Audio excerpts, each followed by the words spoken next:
আপনারা দেখেছেন এখানে আমাদের সন্তানেরা স্লোগান দিয়েছে, বুকের ভিতরে তুমুল ঝড়, বুক পেতেছে গুলি। সেই ঝড়টা কি ছিল? সেই ঝড়টা ছিল তারা প্রত্যেকটি দেশের জাতির যুব সমাজ অন্যায়ের বিরুদ্ধে সবসময় রুখে দাঁড়ায়। তারা দেখেছিল যে অন্যায়ের সৈলাবে গোটা দেশ ভেসে যাচ্ছে, দুর্নীতি চতুর্দিকে গ্রাস করে ফেলেছে, স্বজনপ্রীতির জ্বালায় জাতি অতিষ্ঠ, একটা পরিবার একটা গোষ্ঠীর কাছে গোটা জাতি বন্দী, ওটার নামে তাদের মেধার অধিকার কেড়ে নেওয়া হয়েছে। এই সমস্ত দেখে আমাদের যুব সমাজ তারা বিদ্রোহী হয়ে উঠেছে। 15.5 বছরের লাগাতার ত্যাগ প্রতিজ্ঞা কুরবানি আন্দোলন সব কিছু নির্যাস ছিল এই বছরের জুলাই 1 থেকে আগস্ট 5। এখন আর আগস্ট 5 বলে না, সবাই বলে 36 জুলাই। কেন বলে? ওই 1 তারিখের ধারাবাহিকতায় ওটাকে কাউন্ট করতে চায়।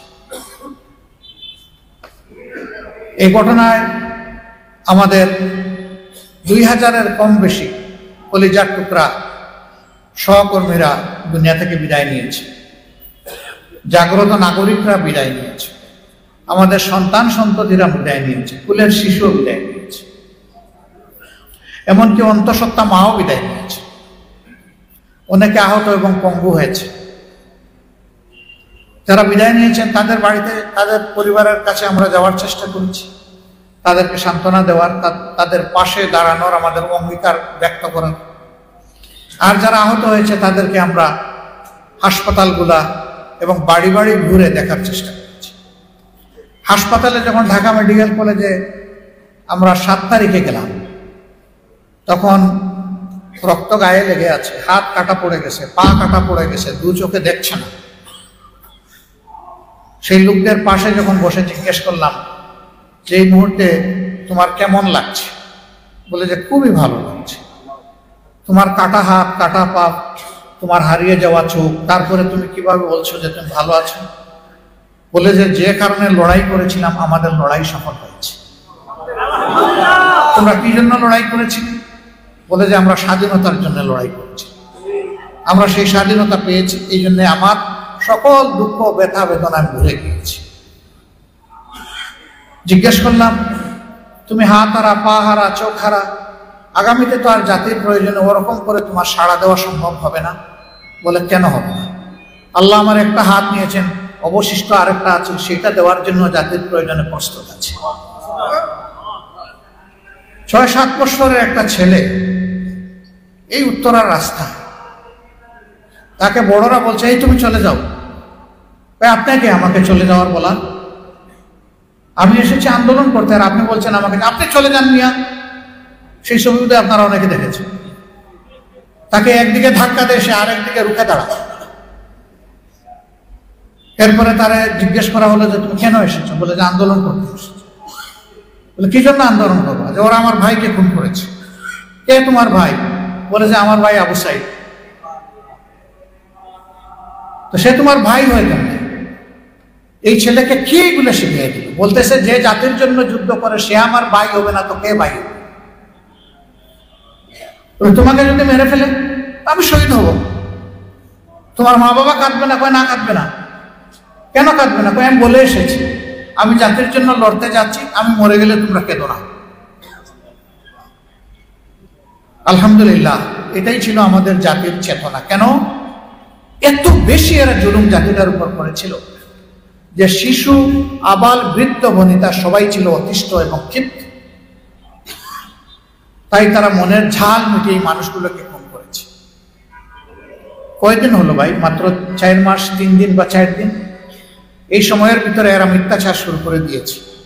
বলতেছে না তারা খুন করে নাই, এইগুলা বরঞ্চ যারা আন্দোলন করেছে আন্দোলনের লোকেরাই খুন করেছে।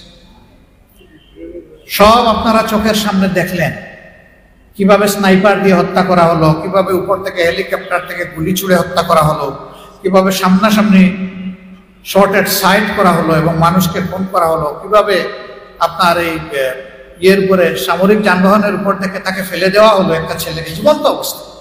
এই সব আপনাদের চোখের সামনে। এখন বলতেছে তারা মানে না, মারলোটা কি?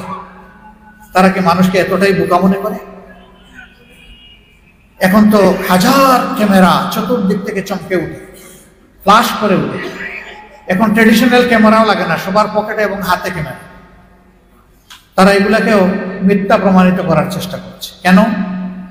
আমাদের মরহুম আমিরে জামাত অধ্যাপক গুলাম আজম রাহিমাহুল্লাহ একটা মূল্যবান কথা বলছে, এরা যা বলে তা করে না, আর যা করে তা বলে না। এটা এদের খাসলত। এরা লাঞ্ছিত হয়ে বিদায় নিয়েছে, কিন্তু এই জাতিকে তারা শান্তি দিচ্ছে না। প্রতিদিন বিভিন্নভাবে এই জাতিকে তারা জ্বালানোর চেষ্টা করছে, ঘরে বাইরে, দেশে বিদেশে, সব জায়গায়। আজকে পাশের দেশের কিছু প্রতিনিধি দল বাংলাদেশে এসেছেন, আমাদের সরকারের সাথে ডায়ালগ হচ্ছে। তারা বলতেছেন তারা বাংলাদেশের সাথে ঘনিষ্ঠভাবে কাজ করছে।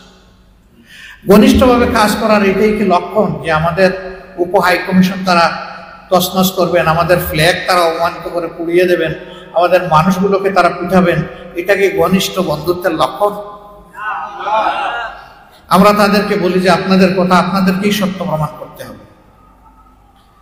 এত কিছুর প্রতিবাদে বাংলাদেশের মানুষ নিয়মতান্ত্রিক প্রতিবাদ করেছে, কিন্তু অনিয়মতান্ত্রিক একটা সুই ধরেও টান দেয় না। এটা বাংলাদেশ। আমাদেরকে উস্কানি দেওয়া হচ্ছে, উত্তেজিত করা হচ্ছে, তোমরা একটা কিছু করো তাইলে আমরা সুযোগ পেয়ে যাব। বাংলাদেশের মানুষের মতো এত পুড় খাওয়া জাতি দুনিয়া খুব কমই আছে। পুড় খেতে খেতে আমাদের যে শিক্ষা হয়েছে, আর সহজে আমাদেরকে ছেলে বুলানো সম্ভব নয়। তারপরে একটা কথা আছে, how far and how much, কত দূর পর্যন্ত এবং কতটুকু হলে আমরা ধৈর্য দেব। আর সবকিছুর একটা সংজ্ঞা আছে, সেই পর্যন্ত আমরা ধৈর্য দেব।